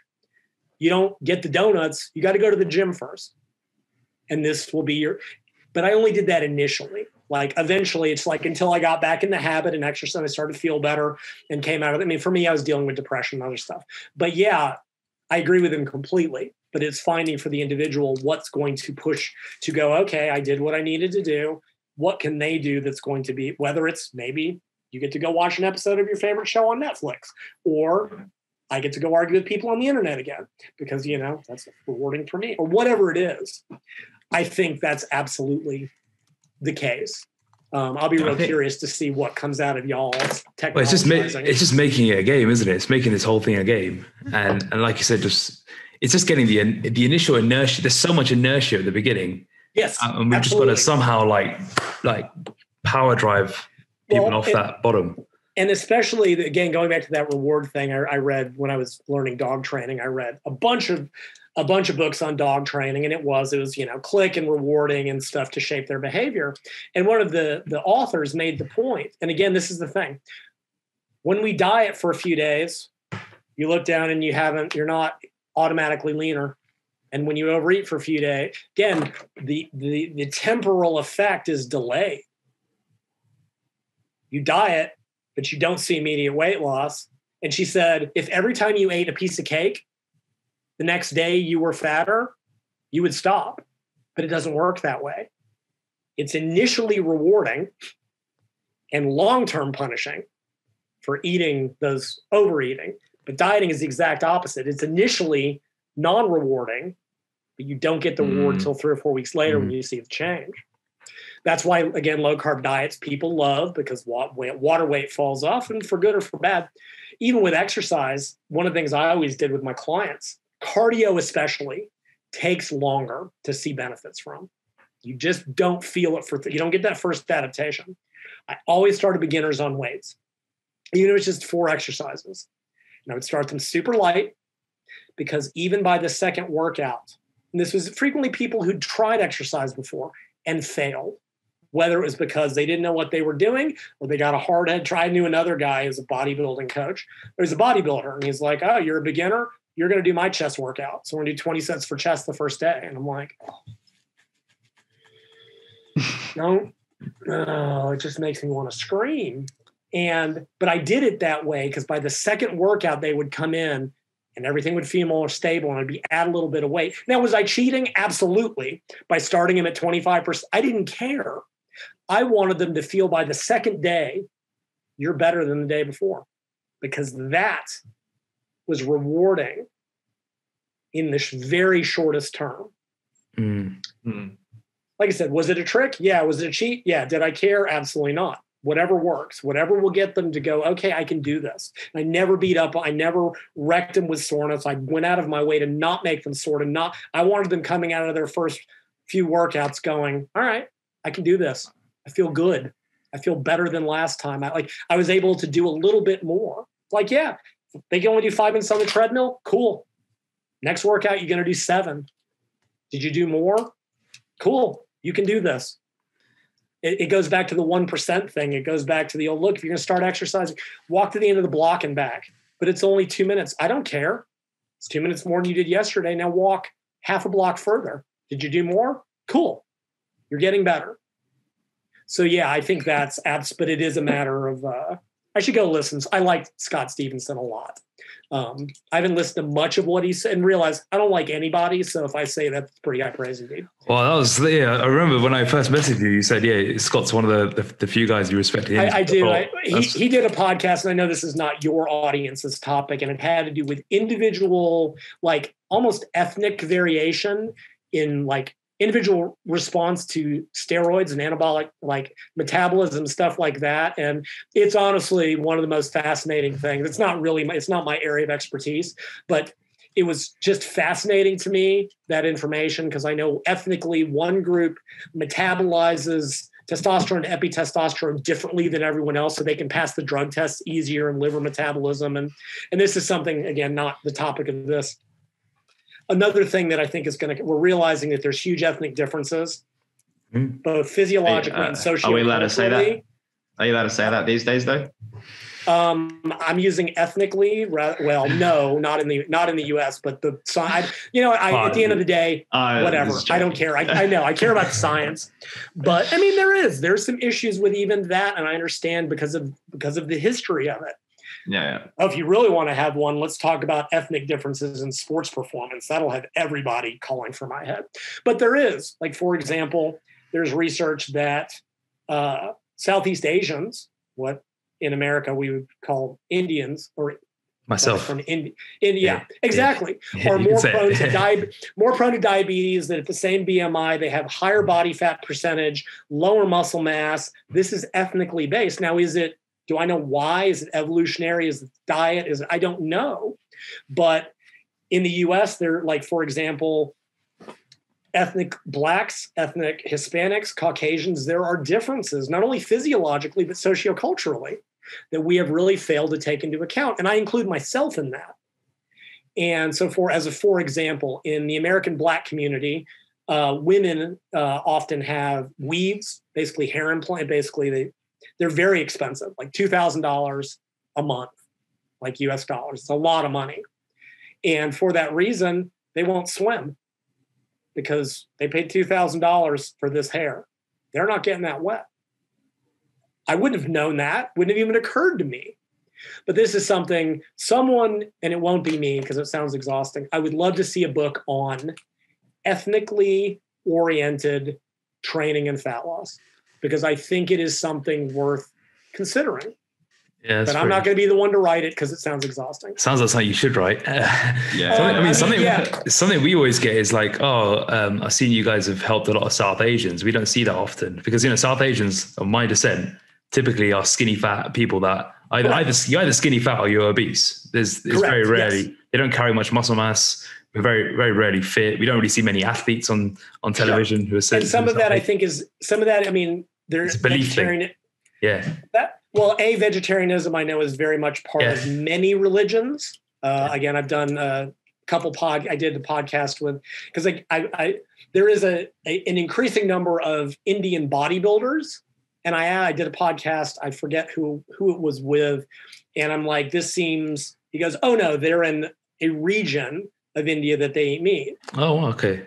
Also, steroids are easy to get there because they're legal, and there's tons of Indian pharmacies. So you're dealing with that. And actually, Sumi is far better equipped. If you want to do a podcast on that, she's far better equipped than I am because socioculturally, she is Indian.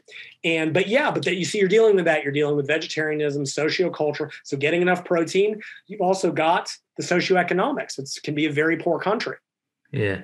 So you're dealing with factors that even I look back at my early work. Foods that I just assume that I have access to. When I wrote, it didn't occur to me that those can't be found everywhere until I went and spent some time in the UK. I'm like, oh yeah, they don't have fat-free dressings. They don't have fat-free cheeses. They don't have the stuff that I take for granted because at the end of the day, whether I like it or not, I am an ugly American. And it makes me feel a little dirty, but I had to really alter my mindset to go, look, what I have access to or can afford or can find, it's not available in the rest of the world frequently. And so, yeah, so there is an issue that is not taken into account in the average diet book. I mean, but it's something that I think would be a really fascinating topic. What's your process on getting into a topic and like really diving into these amazing books? You've created so many books. Yeah, they're so in depth. And I know the women's book, for example, I can't imagine you started that and thought they would turn into the monster it did. So no, I didn't. So actually that one is easy. So keto at the time, ketogenic diets were making a resurgence in the mid 90s, cyclical diets. And originally I knew a guy online. He was involved with the anabolic diet. I was involved with Body Opus through Dan Duchesne. And we're like, there's so much misinformation. He was a nutritionist. I was an exercise physiologist. We decided to co-write a book. He eventually dropped out of the project because he just couldn't get his act together. So I'm like, happened to be the interest at the time. Frequently it comes up, I think with the flexible dieting stuff was like, I came across a couple studies and I'm like, this is really interesting. And I got very obsessed with it. With rapid fat loss, there were several books out there that were terrible. One was based around amino acid supplements and nothing else. One was a supplement ad. And I'm like, usually it's out of spite. I'm like, I could crap out a better book than that. And I will. Okay. The women's book, something else. Several years ago, someone basically stole my flexible dieting book. I mean, like plagiarized it flat out, claimed to have created it, pioneered it. The same person lied about being a registered dietitian. Like they were like, whatever. I'm sure they made more money off of it than I ever did because they were good at marketing and nobody holds anybody accountable in this industry. And it made me angry. And I was like, oh, you're going to rip off my book? And it occurred to me I should really go back and update it. And this would have been 2015. So I started updating that book and I was like, I should add this information and add this information and pull this chapter and this article. And suddenly I was like, you know what? At this point, I should just write the be all end all book on dieting and be done with it, right? Like I've written diets. I haven't written a fat loss book. And suddenly over several months, I'd written 400 pages of ranging from everything, right? Because I joked one time that writing a diet book is a function of taking the following: eat less, exercise, repeat forever, and turning that into a 300-page book. And to a degree, that's true. The details lie in how do we change the eating? I mean, I guess you could say eat differently, but that's not nearly as much fun as eat less, exercise more, repeat forever. What should you do with the diet? Protein, macros, calories, how do we adjust the diet? Exercise, what type of exercise? How do you implement it? Those were the details. And then repeat forever. And I actually did spend a bunch of time looking at behavioral stuff because I was due, and habits and all that other stuff. So I cranked this thing out and I was like, oh man, I should write about women now. And I'd been avoiding the topic for about a decade consciously because I knew it was going to be a nightmare. And I'm like, okay, how hard can this be? Famous last words. I figured it'll take 4 or 5 chapters to cover the differences. And I started writing and then I was talking about it online and women were like, oh my God, we want this. And I was putting up experts like, we need this. And I'm like, there's a lot of fat loss books out there. There's not a lot of good information for women out there. I should maybe pursue this. But again, I was like, 100 pages? How much can there be? 3 years later and 400 and some odd pages.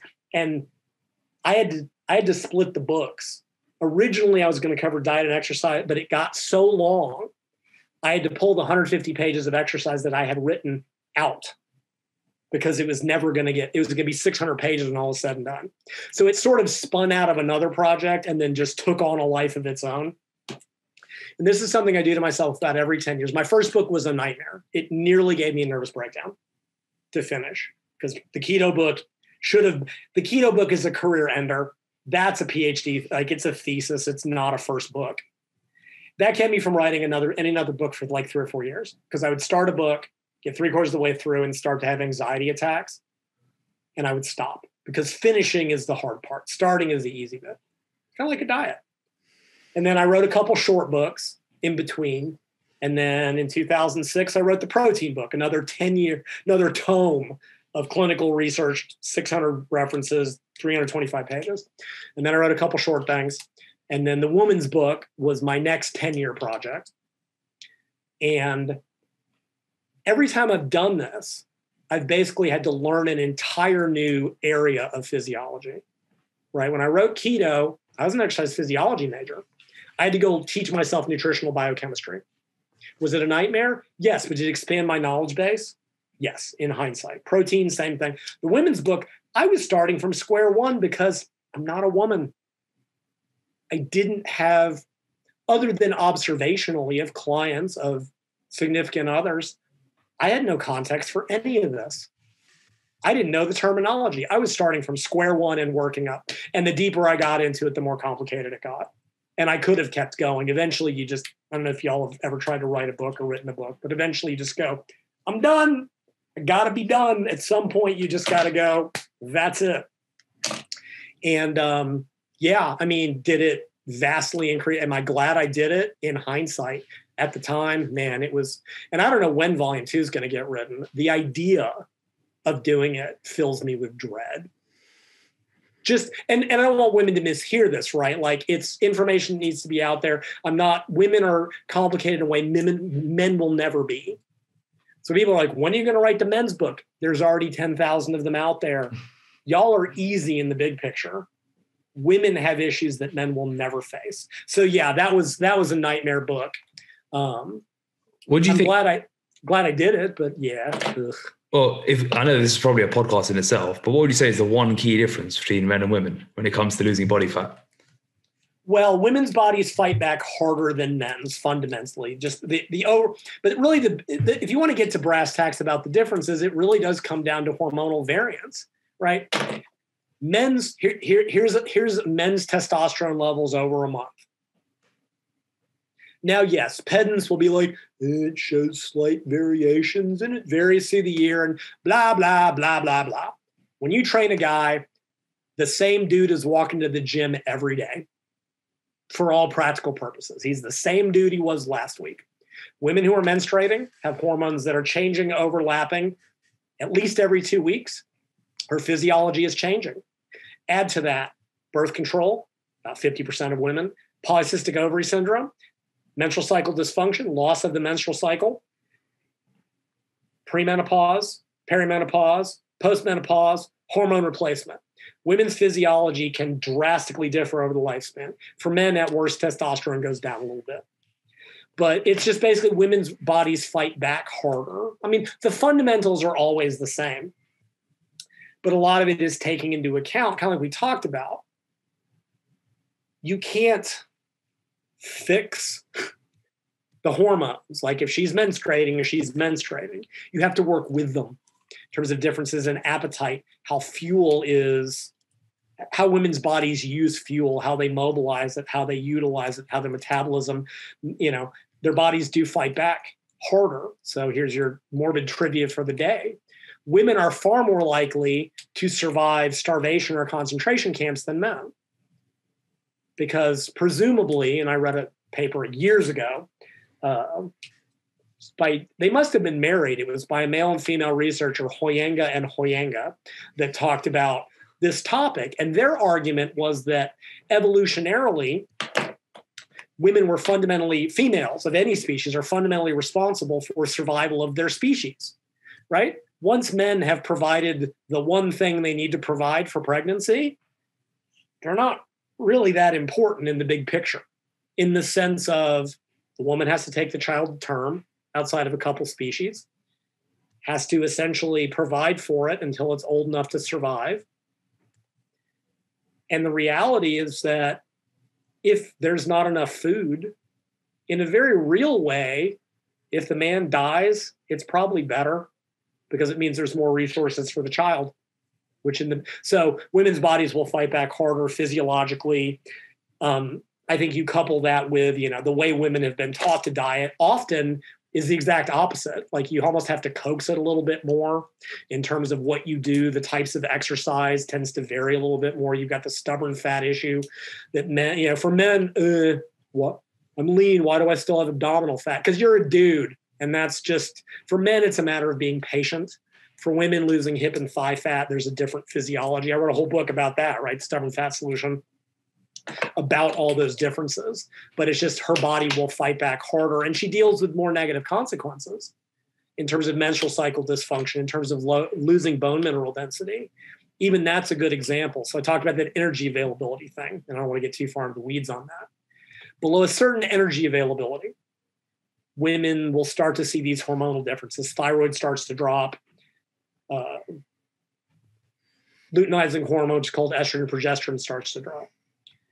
Men can have that happen too, but it happens at a significantly lower energy availability than women. So for women, the threshold is 30 kcals per kg of lean body mass. That's when they'll start to see problems occurring. Men can go as low as 15 before they start to see an issue of bone mineral density loss, of hormone changes. Men can get away with things that women simply can't in terms of their dieting, in terms of how extreme they can be, things of that nature. So, I mean, there's no really one, but it really just because women's bodies are programmed differently physiologically in terms of how they use fuel. As one random example, when men exercise, like women, so here's what's weird. Women use more fat for fuel than men at submaximal aerobic intensities. You would think, oh, that should be better. Well, A, they're smaller, they're not losing it. Men use more carbohydrates, but they burn more fat for fuel for the rest of the day.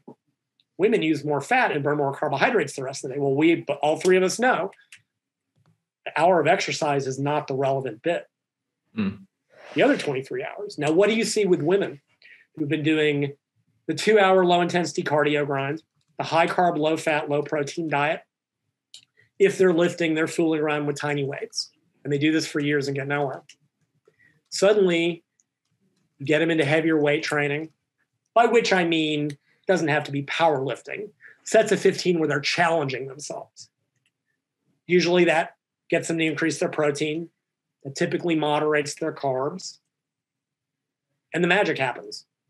Women online, I saw more change in 2 months than I saw in 2 years doing the cardio grind. Or they get into interval training. And what's happening is suddenly that higher intensity training with the lowered carbs, they're depleting their muscle glycogen, which is enhancing their use of fat for the rest of the day. In a very real sense, because what do men do when they want to lose weight? Eat all the protein and lift weights. That's how men approach it. In a very real way, when women should do more of that. In a sense, they're making their physiology more male-like, but in a sense, and I hate to use this phrase, but they turn their bodies into a fat-burning machine. But in a physiological sense, there is an element of truth to that. Because you're just dealing with all of these differences. And some of it, like I said, that's what women are told to do or traditionally have been. It's interesting to me watching the change because I've been in this field a long time. I've watched from the time that women were maybe 5% of the weight room population to it's about half now. Because as much damage as social media has done, it has certainly promoted the idea. You've got a lot of hard-ass powerlifters, Steffi Cohen with deadlifting, 600 pounds and retaining their this one's going to get me into trouble. The femininity. Thank you. I don't want to say it because I'll get into I'll trouble. say it. It's okay. Yeah. And I will qualify that of, yes, if you're a woman, you are feminine, but in the traditional definition of femininity, they're not getting look, if that's what a woman wants, more power to them. But that has been the fear of, if I lift weights, my ovaries will fall out and I'll look like a man because they were looking at these drug-fueled bodybuilders. So yes, seeing that and realizing that and then also powerlifting, Olympic lifting is about 50% women now. There's this, we've raised a generation now of it's no longer a negative for women to, are there still mullet-headed men out there that still are crappy? Yes, there are. This is why I've always loved training women. I love training women to have better technique and be stronger in commercial gyms because I like watching the men run away with their tail between their legs. When Sumi is pulling 335 in the deadlift at 114 pounds, I love looking around the gym. It makes me happy. So so there's been a big step change in that. And I think, but there's still so much bad information out there in terms of diet, in terms of how women, that's what they've been taught. And it's changing. So yeah, is there one thing? No, but it's just the entire physiology. You're dealing with different psychology frequently, which goes to, individual. Now, yeah, people point out this is much about individual variance, but I've never met a male lifter who didn't want to go heavy all the time. Never, ever, ever, unless they were old like me, ever. Yeah, it's funny. I was telling Ivan a couple of weeks ago. Yeah, I'm going to go into the 12 plus rep range now, and then I sent him a video 5 days later, and I'm doing a 5 RM, and he said, "What happened to the 12 reps?" Exactly. I've never met a guy who didn't want to. Even now, when I know better, I'm 51 years old. There's still I know better. I'm like, look, just lift to stay in one piece. There's always that little voice in my head. Come on, you could squat 275 again. You could just get back up to 130 kilos. Like, nope. But with women, again, you're often facing an issue with buy-in because they are, I don't want to get big. I don't want to get bulky in this. And kind of like the example, you ease them into it. Like, yeah, some women will reach starting strength and go, yep, going to go do heavy sets of 5. Many women are not built for that biomechanically, structurally, but they also are not psychologically geared towards that. I find that women with polycystic ovary syndrome frequently are because they typically have elevated testosterone levels, and that does give them a different mindset. But you can train them. It's more about getting them to challenge themselves. They've been there fooling around with a 2-kilo dumbbell for 1 million reps and getting nowhere. There's a famous US trainer who's told women, never lift above 1.5 kilos. You'll get bulky. We found you have a child, you're carrying more than that.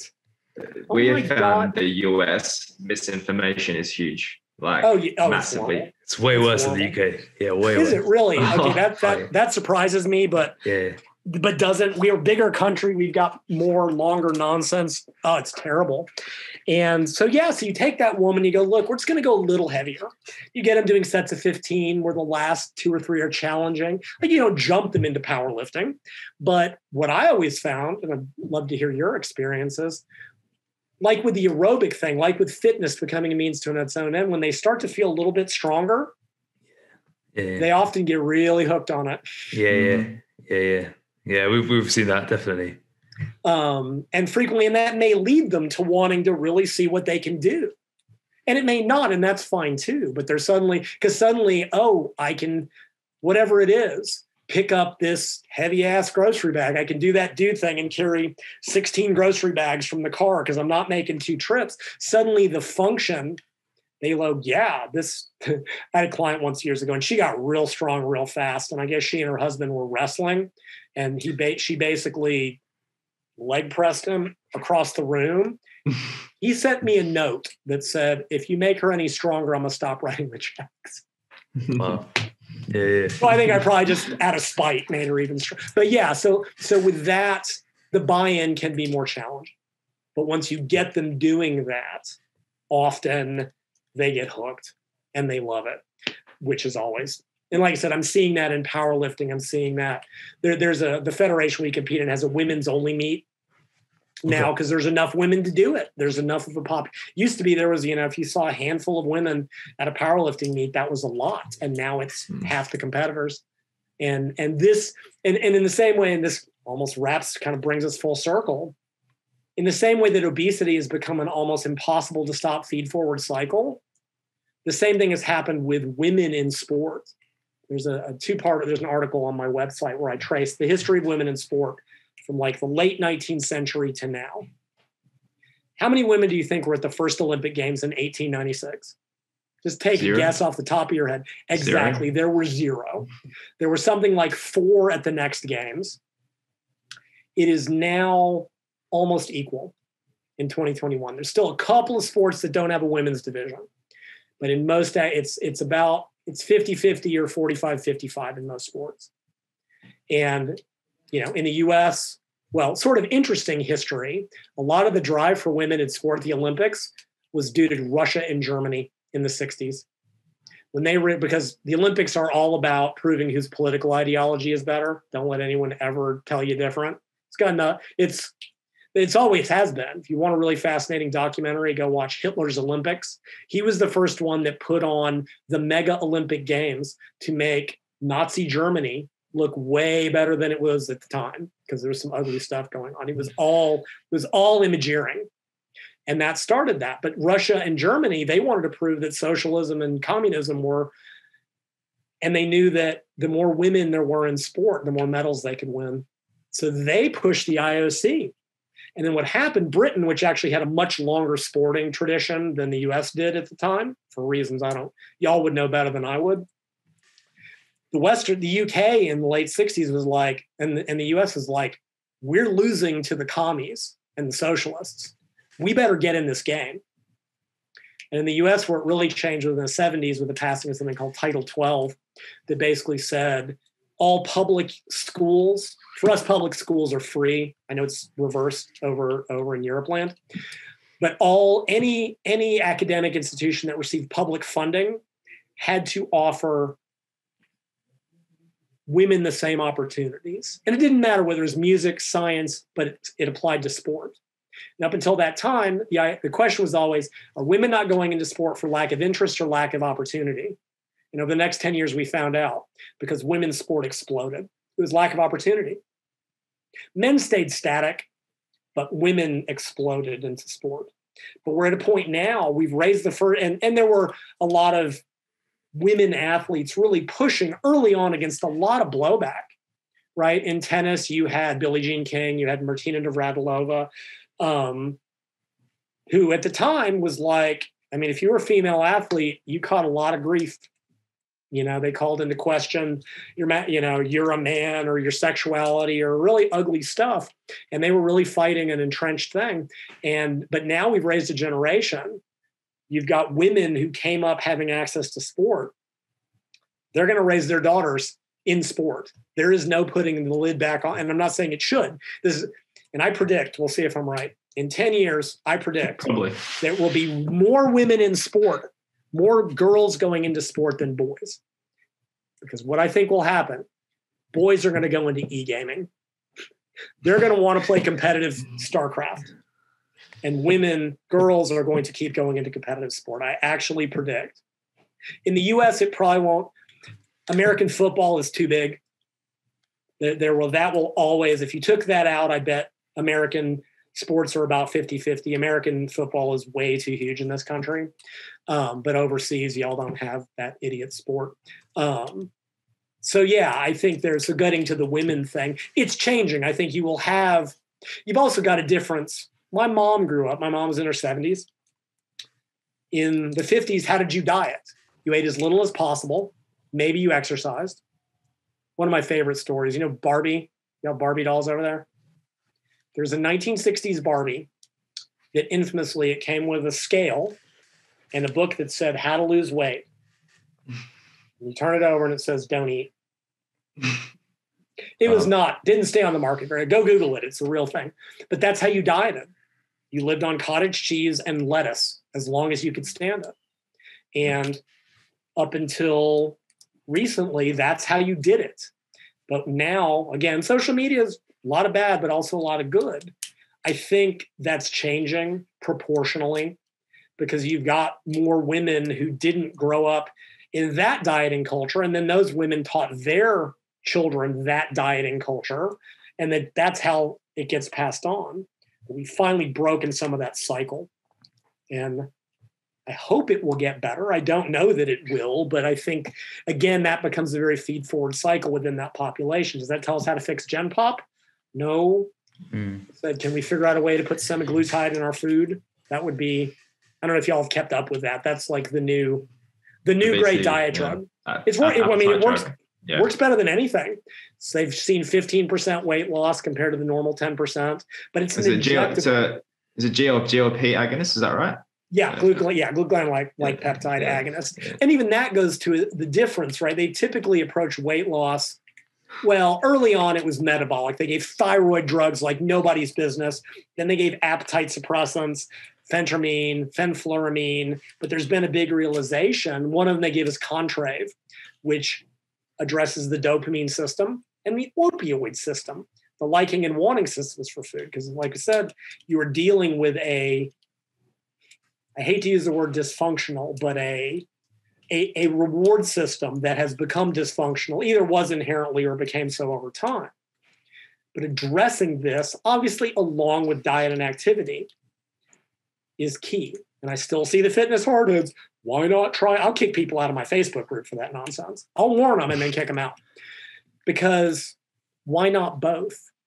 Why not address it from both? If the medication, it's like dealing with mental illness. Yeah, therapy is great, but it may not be all that's necessary. If the medication, and trust me, when you're severely unmedicated, you don't go for therapy.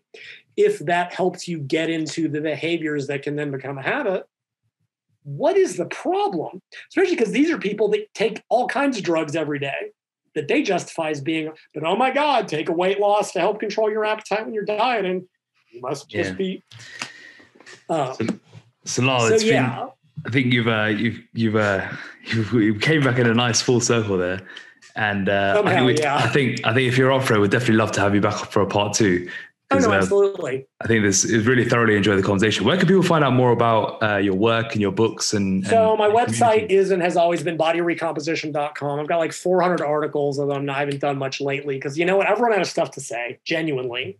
I do want to write the dieting is a skill thing because I think that really is important for people to realize they need to learn their individual behavior patterns, whether it's intermittent fasting or alternate, whatever it is. My store is store.bodyrecomposition.com, which is where my books are. I have a very active Facebook group, bodyrecomposition.com as well. I'm on there regularly, and I always like to point out I tend to attract experts in their field because of my background. And for stuff that's outside of my wheelhouse, I've got 5 top physios. It blows me away. People ask about some obscure condition I've never even heard of. We will have 6 people who have been treated for it, 2 ER physicians or nurses that have treated it. And I'm like, I learn stuff from these people every single day. So real active Facebook group. I have an Instagram call. It's @McDonald Lyle that I basically put up either dumb dad jokes or obnoxious nonsense. I'm old. Facebook took me long enough to adapt. I can't do Instagram. I can't do Twitter. I was on Twitter for 3 days and, it makes Facebook look sane by comparison. Oh my God, what a trash fire Twitter is. And I'm not doing TikTok. So I'm way too old. The Facebook group is really the best place to find me informationally. And eventually I got 4 or 5 books more in my head that I should write, but the women's book wore me out. I wrote a little booklet on birth control and athletic performance, but man, I usually take a decade after projects like that. Well, you deserve to. I think the industry definitely needs you to get those 5 books out. So we look forward to seeing you put pen to paper again. We'll see. I should really do a training book. I mean, oddly, exercise physiology is my original field. Somehow I became the nutrition and fat loss guy.